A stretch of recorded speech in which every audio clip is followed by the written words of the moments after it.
उत्तरी अंडमान मिला। अंडमान में सबसे ऊपर क्या मिला? उत्तरी अंडमान। अंडमान में ऊपर की ओर क्या मिलेगा? उत्तरी अंडमान।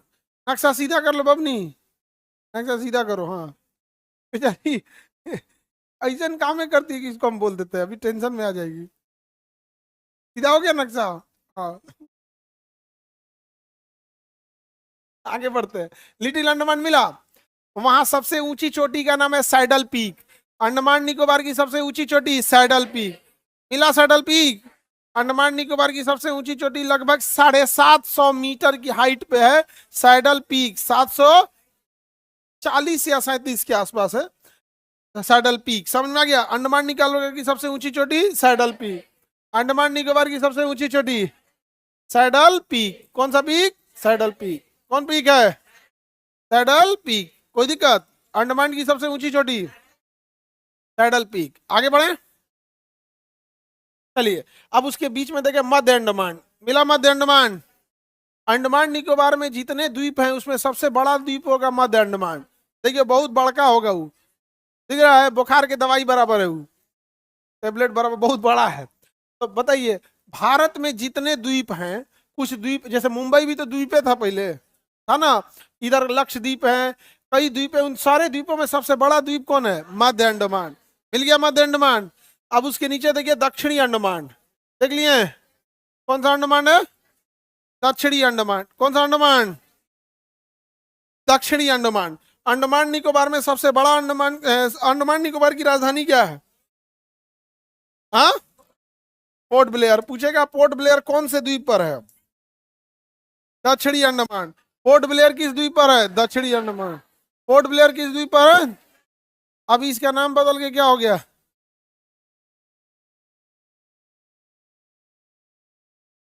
यहाँ पोर्ट ब्लेयर एयरपोर्ट का नाम बदल के वीर सावरकर एयरपोर्ट कर दिया गया है।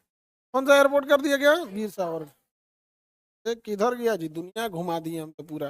अंडमान निकोबार आते हैं, ए, आराम से हो, पृथ्वी पे लोग रहते हैं एकदम घूम। यहाँ अंडमान निकोबार, ये हम लोग अंडमान निकोबार में कहा, दक्षिणी अंडमान जो है इसका पोर्ट ब्लेयर है। इसका दक्षिणी अंडमान जो है उसी पर क्या है? Port Blair. समझ आ गया? ये आपका साउथ अंडमान। सबसे डेवलप कौन है? साउथ अंडमान। सबसे develop south Andaman. South Andaman सबसे डेवलप और सबसे ज्यादा आबादी वाला है साउथ अंडमान। यहाँ का जो एयरपोर्ट है वहाँ का नाम पोर्ट ब्लेयर एयरपोर्ट से चेंज करके वीर सावरकर एयरपोर्ट कर दिया गया। यहाँ के एयरपोर्ट का नाम बदल के क्या कर दिया गया? वीर सावरकर। एयरपोर्ट को छोटा मत समझना, पटना एयरपोर्ट से बड़ा है हाँ देख लो, बहुत बड़ा है एयरपोर्ट है। टर्मिनल वगैरह भी पटना एयरपोर्ट से ज्यादा सुंदर है, दिख रहा है? तो ये हो गया आपका अंडमान निकोबार। समझ में आ रहा है? अंडमान निकोबार का ये आबादी है उधर रखी हुई है। यहाँ पे हमारी तीनों सेना रहती है। अंडमान निकोबार में क्या रहती है? तीनों सेना रहती है। वीर सावरकर एयरपोर्ट नाम रख दिया गया इसका, अंडमान निकोबार में है। तीनों सेनाओं के लिए यहाँ पर है। और अंग्रेज जब यहाँ थे तो यहाँ एक सेलुलर जेल बनाए थे सब। एक्चुअल में ये सेलुलर जेल नहीं था, ये समुद्र के किनारे ना इन लोगों ने अपने लिए एक बड़ा सा बंगला बनाया था कि हम लोग इसमें आके आराम करेंगे। लेकिन उन ससुरों को मलेरिया फैल गया, भयंकर मलेरिया फैल गया, तो इस सेलुलर पैलेस का नाम बदल के सेलुलर जेल कर दिया। ये चौराहा है वीर सावरकर पार्क, और यहाँ पर ये जेल का क्या है? गेट है। जेल का क्या है? ये गेट है, गेट है। और ये है सेलुलर जेल, दिख रहा है? ये विंग्स टाइप का, एक विंग्स इधर है, एक इधर है विंग्स, एक इधर है, ऐसे विंग्स है। और ये काल कोठरी है 3 मंजिले, और इसी में सारे कैदी रहते थे सही, यहाँ इसी जेल के अंदर, सेलुलर जेल के अंदर। यहाँ से भागते, आज ना इतनी आबादी बस गई है, भाग के जाते कहाँ से? तो ये चारों ओर समुंदर है, ठीक है? यहाँ पे नेवी वगैरह के लिए बंदरगाह बना दिया गया है, खड़ी है सब यहाँ जहाज वगैरह, बंदरगाह है, पोर्ट ब्लेयर। तो समझ में आ गया? तो पोर्ट ब्लेयर समझ में आ रहा है कि नहीं? पोर्ट ब्लेयर, वहां अंग्रेज सब ना काला पानी की सजा देते थे सब। अंडमान निकोबार की किस जेल में? सेलुलर जेल में। कौन जेल में? कौन सी सजा? काला पानी की। किस जेल में रखते थे? Cellular jail. सेलुलर जेल, ऐसे बीच में सेंट्रल टावर है, उसके विंग्स निकले हुए हैं। एक रूम में एक कैदी रहता था, एक रूम में एक। वहां कैदियों से ऐसा नहीं था कि भारत में जैसे कैदी रख दिए तो हो गया, कैदियों से नारियल का तेल निकलवाया जाता था, मतलब काम कराया जाता था। और एक कैदी से बहुत मतलब दिन भर उससे ना बैल की जगह बैल हटा दिया जाता था, और कैदियों को उससे क्या किया जाता, तेल निकलवाया जाता था। और अगर कैदी नहीं निकालता था ना तो उसके पैरवा में जंजीर बांध देते थे, कहता अब निकाल, और बेचारा घिस जाता था। और अगर कैदी कुछ बोला ना तो रॉड बांध देते थे सॉलिड, जैसे जंजीर तो हिल डुल भी जाता ना, सॉलिड रडवा और छिला जाता था। और उसके बाद से मारते थे सब ना, तो चमड़ा कट कट जाता था, पीठ कमर पैर जांग सब चमड़ा कट जाता था। और उन्हीं कैदियों से ना जो घास जम जाता था, जो जंगली पेड़ जम जाता था, कटवाते थे, तो उसी का सब्जी बनवा के उन्हीं कैदियों को खिलाते थे। अगर कोई कैदी बीमार पड़ गया है तो अपने सेल में ही वोमिटिंग करेगा, क्योंकि क्लाइमेट अलग था। और जो भी ये विषुवत रेखा के पास के एरिया होते हैं, इतने गर्मी होता है, किसी जेल में पंखा नहीं रहता है, इतना गर्मी जिससे कोई हद नहीं। और गर्मी में ना इनको पहनने के लिए जूट का कपड़ा दे देते थे, तो बोरा भैंस को उड़ाया जाता है ना, और चुनचुनी होता है वो जूट का बोरा। और अगर और कुछ करेंगे तो नारियल का रस्सी बांध देता था सब, और चिंचुनाने लगेगा। इतना अत्याचार करते थे अंग्रेज सब भारत के ऊपर यहाँ। और आज भारत की वही पीढ़ी है जो आप लोग जेन जी, जिन्हें ये पता ही नहीं है कि हम लोग ने, हमारे पूर्वज ने कितनी गुलामी सही। समझ में आ गया कि नहीं? तो ये बहुत सारे लोग यहाँ पे थे। और अकेले भी, अकेले सावरकर नहीं, यहाँ हजारों कैदी थे, हजारों। सावरकर जी की तो सजा माफ हो गई, अंग्रेजों ने सावरकर की सजा माफ कर दी, उनकी वीर सावरकर की सजा क्या कर दी, माफ कर दी। और इस शर्त पे माफ की कि आज के बाद आप कोई क्रांतिकारी काम नहीं करेंगे। और उनको 60 रुपया या 30 रुपया अंग्रेज पेंशन भी देने लगे सब, कि आप अगर क्रांतिकारी काम नहीं करेंगे तो हम आपको इतना पैसा देंगे। वो एक्सेप्ट भी कर लिए। इसी बात को लेकर कॉन्फ्लिक्ट है कि एक और भगत सिंह माफी नहीं मांगे, फांसी पे चढ़ गए, और एक और अब माफी मांगे, अंग्रेजों से पैसों लिए। थोड़ा सा ये कॉन्ट्रोडिक्टरी। हालांकि सावरकर साहब बहुत बड़े क्रांतिकारी थे, लेकिन अभी क्या है ना कि अ, वो जो एक माफीनामा था और ये जो पेंशन ले लेना था, ये थोड़ा सा नहीं हो जाता है, धूमिल कर देता है छवि को, ये थोड़ा सा वो हो गया। आगे बढ़े। अब कई उनके पक्षधर समर्थकों का कहना है कि माफी मांगना भी उनका एक चाल था। भैया इस तरह से तो सब आदमी माफी मांगे, तब तो सिंधिया भी कहेगा कि हमारा अंग्रेजों से मिलना एक चाल था। नहीं समझ में आ गया? हरि सिंह भी साइन नहीं किए तो उनकी भी एक चाल थी, तो कुछ नहीं होगा। दूसरा, अगर चाल था ठीक है, माफी मांग के वापस आ गए, तो उसके बाद कोई क्रांतिकारी आंदोलन भी तो नहीं किए। लेकिन यही वो सावरकर थे जो इंग्लैंड में इंडिया हाउस में रहते थे श्याम जी कृष्ण बर्मन के साथ। और वहां पर इन्होंने इंडिया फॉर इंडियन वो 1857 की क्रांति का शताब्दी समारोह इंग्लैंड में मनाने वाले सावरकर ही थे। महात्मा गांधी जब सावरकर से मिले थे तो महात्मा गांधी को सावरकर ने झींगा प्रॉन्स दिया था। प्रॉन्स समुद्री मछली होती है खाने के लिए। तो महात्मा गांधी ने कहा था मैं शुद्ध शाकाहारी हूँ। तो उन्होंने कहा था कि मैं भी ब्राह्मण हूँ, लेकिन बिना एनिमल प्रोटीन और बिना ये खाए हम अंग्रेजों से लड़ेंगे कैसे। उनका अलग टाइप का था थोड़ा सा। और वो मतलब अपनी किताब में लिखते थे कि वो शराब का भी सेवन करते और ये नॉनवेज भी खाते। और गांधी जी शराब के भी खिलाफ और नॉनवेज के भी खिलाफ, दोनों के खिलाफ थे। आप समझ में आ गया कि नहीं आ गया? हालांकि सावरकर को जो जहाज से लाया जा रहा था, तो जहाज में वॉशरूम वाला जो एरिया होता है वहां पे खिड़की थी। क्या किए, दुबले पतले थे, खिड़कियां से कूद गए, जहाज पानी में कूद गए। लेकिन बंदरगाह था पास में, जैसे वहां पहुंचे तो इटली के पास कहें कि हमें राजनीतिक शरण चाहिए, तो इटली वाला पकड़ के उठा के दे दिया था वापस ब्रिटेन को ही, कह के ले जाइए, शरण मांगने आया था। कुल यूरोप वाला एक है सब। अब वो ले आके इनको कहाँ डाल दिया गया, अंडमान निकोबार के सेलुलर जेल में। वहां इन्होंने कई बार माफी मांगा और इनकी सजा माफ नहीं हुई। उसके बाद इन्होंने शर्त रखा कि मुझे अगर छोड़ दिया जाता है तो मैं कोई क्रांतिकारी आंदोलन में भाग नहीं लूंगा। फिर अंग्रेजों ने छोड़ दिया, ये क्रांतिकारी आंदोलन में भाग नहीं लिए थे। समझ में आया? किसी को दिक्कत? अब यहाँ एक और आइलैंड देखेंगे इस साइड में, सेंटेनियल आइलैंड, वो इस साइड में मिलेगा आपको। सेंटेलीज मिला, नॉर्थ सेंटेलियन आइलैंड अंडमान निकोबार के इस साइड में मिले, नहीं मिला जी। लिटिल अंडमान मिला, दक्षिणी अंडमान के नीचे देखिए लिटिल अंडमान, नहीं मिला। अब यहाँ देखिए इस साइड में एक सेंटेलियन आइलैंड है, नहीं है? हम जूम करके दिखा देते हैं, ये रहा सेंटेलियन आइलैंड। नहीं तो देखिए आप ध्यान से यहाँ देख लीजिए, ये आइलैंड है, बीचों बीच में आप देखेंगे केवल जंगल है। छोटा सा आइलैंड है, कोई बहुत बड़ा आइलैंड तो है नहीं यहाँ पे। यहाँ 60-70 लोग रहते हैं। हाँ हाँ, उघारे रहते हैं सब, मंगरैला जैसे काला है सब। और अगर कोई इसके द्वीप पे पहुंच गया तो उसको मार के मर्डर कर देते हैं सब। तीर धनुष लेके स्वागत करते हैं सब।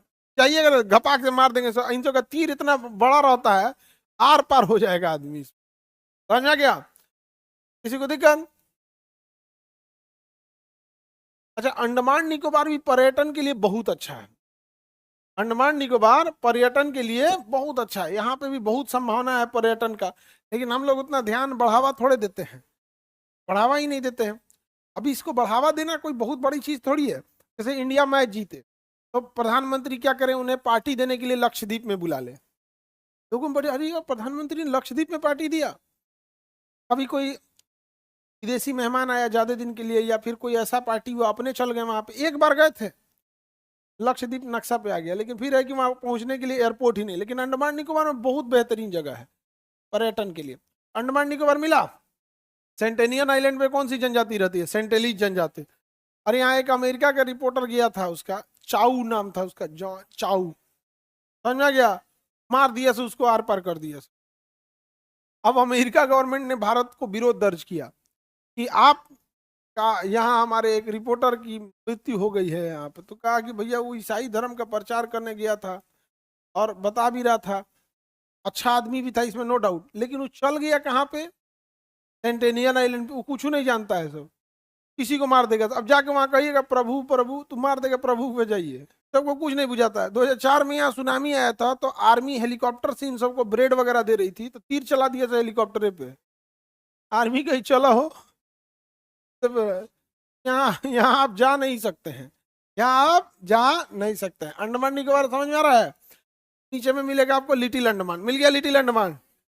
तो अब ध्यान से गौर के देखिएगा, दक्षिणी अंडमान और लिटिल अंडमान के बीच में एक रास्ता है, लिखा होगा दक्कन पास, लिखा है दक्कन पास, लिखा है दोनों के बीच में दक्कन पास। तो ये ऊपर वाला एरिया क्या हो गया? अंडमान। बताइए ऊपर वाला एरिया क्या हो गया? अंडमान। अब गौर करके देखिए मेरी और नक्शा में, इस नक्शा में देखिए, ये वाला एरिया क्या हो गया? अंडमान। इससे थोड़ी दूरी पे नीचे में निकोबार है। क्या है? निकोबार। थोड़ी दूरी पे मिलेगा आपको निकोबार, मिला? अंडमान से नीचे नीचे में मिलेगा निकोबार, ठीक होगा कार निकोबार मिला? मेरी ओर ध्यान दीजिए तो, अंडमान में चार चीज देखें। उत्तरी अंडमान में सैडल पीक है, मध्य अंडमान सबसे बड़ा है, दक्षिणी अंडमान सबसे विकसित है, पोर्ट ब्लेयर राजधानी है, एयरपोर्ट है, बंदरगाह है, सेलुलर जेल है। लिटिल अंडमान सबसे छोटा है, लिटिल अंडमान छोटा है। तो दक्षिणी अंडमान और लिटिल अंडमान के बीच में क्या है? दक्कन पास। क्या है? दक्कन पास। क्या है? दक्कन पास। अब उसके नीचे देखेंगे आपको निकोबार आइलैंड मिलेगा। कौन सा आइलैंड? निकोबार। निकोबार में भी दो ठो निकोबार, ऊपर मिलेगा कार निकोबार और नीचे मिलेगा ग्रेट निकोबार। ऊपर में मिलेगा कार निकोबार और नीचे में मिलेगा ग्रेट निकोबार। नीचे में मिलेगा ग्रेट निकोबार, मिल गया? कार निकोबार और कार निकोबार और ग्रेट निकोबार मिल गया। ग्रेट निकोबार, किसी को दिक्कत? ग्रेट निकोबार मिला कि नहीं मिला? ग्रेट निकोबार मिला कि नहीं मिला? मिल गया। अब ध्यान दीजिए यहाँ पर, क्या नक्शा, लाइन सीधा है ना? ठीक है।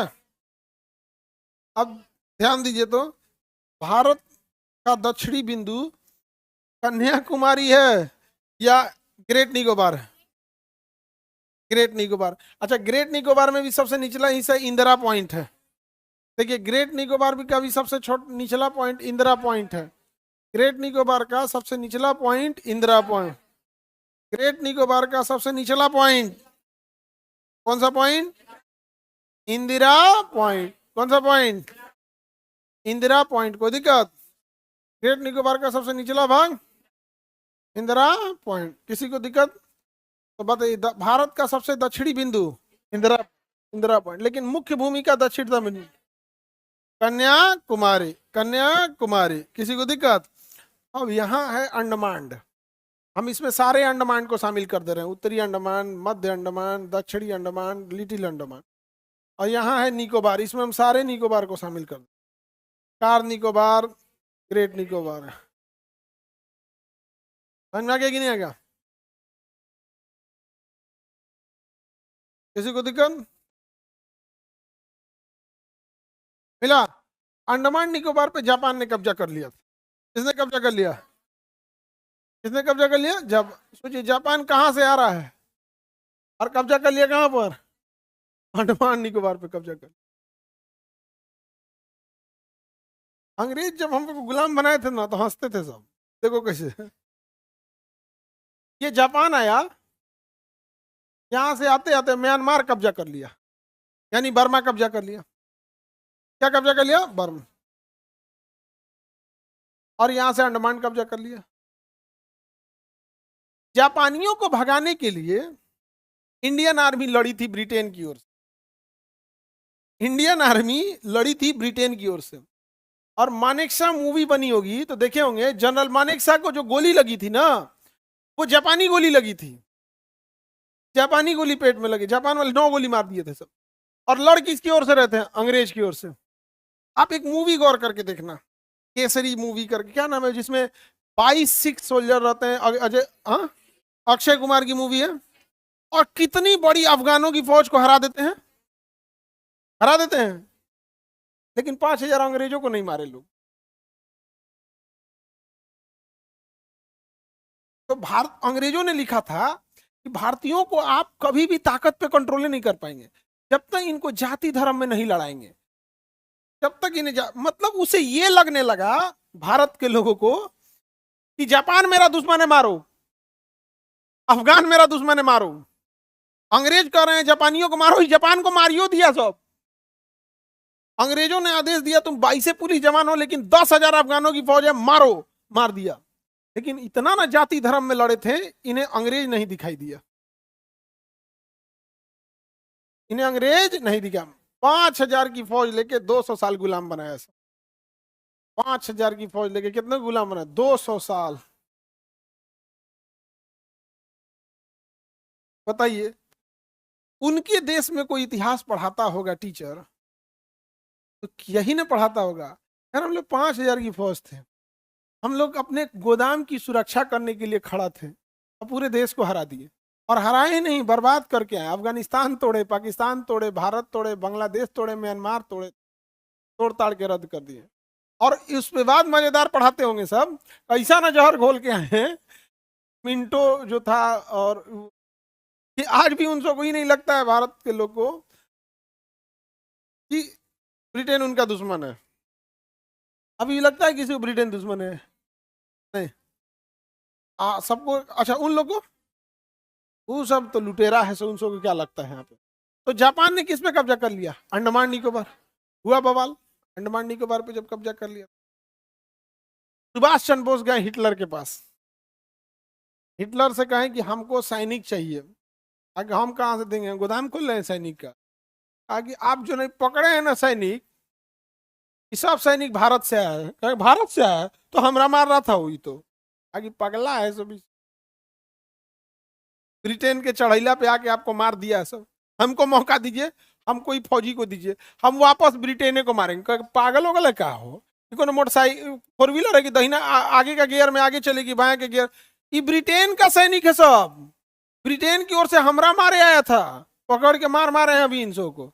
आगे आए, हम समझाएंगे ना यहाँ पे। सुभाष चंद्र बोस गए समझाएं, पगला सब, ब्रिटेन की ओर से लड़ला में कौन ची मिलतो, ब्रिटेन को मारो, आजादी मिलतो। सब भारत का सैनिक बूझ गया सब, मरतो केकरा? ब्रिटेन। सब ब्रिटेन को मारने लगा सब। हिटलर देखा तो कहा कि और यार जब आदमी है यार, पूरा माइंड घुमा दिया इस सब का। तो हिटलर ने नेताजी की उपाधि दिया था, सुभाष चंद्र बोस को किसी भारतीय ने नहीं दिया था, हिटलर ने दिया था। इसलिए हिटलर को हम बहुत महान बोलते हैं। समझ में आ गया कि नहीं आ गया? हिटलर साक्षात अवतार था, नहीं समझ में आ गया? लेकिन असुरों ने मिलकर उसी को मार दिया। कमजोर था थोड़ा, तो सैनिक को दिए। और हिटलर ने कहा कि जाओ जापान से बात करो, हथियार देगा। तो जापान से हथियार लिए सुभाष चंद्र बोस, और जापान ने सुभाष चंद्र बोस को कहा कि रहिएगा कहाँ इतनी बड़ी फौज लेके। सुभाष चंद्र बोस ने कहा कि आप ही को जमीन दीजिए, कहा कि आइए बताते हैं कैसे लीजिएगा। मारिए तो तबड़ाक तबड़ाक इनसो मारा, म्यांमार को ब्रिटेन वाला भाग गया सो यहाँ से। समझा गया। अब सुभाष चंद्र बोस को कहा कि यहाँ रखिए अपनी आजाद हिंद फौज, गिफ्ट में लीजिए अंडमान निकोबार। गिफ्ट में क्या लीजिए? अंडमान। आगे कोई सा नाम रखे हो, जापानी नाम, अंडमान निकोबार, इसका नाम रहेगा शहीद एवं स्वराज, शहीद एवं स्वराज। और यहां से आजाद हिंद फौज लेके आगे बढ़े थे लोग, कौन? सुभाष चंद्र बोस।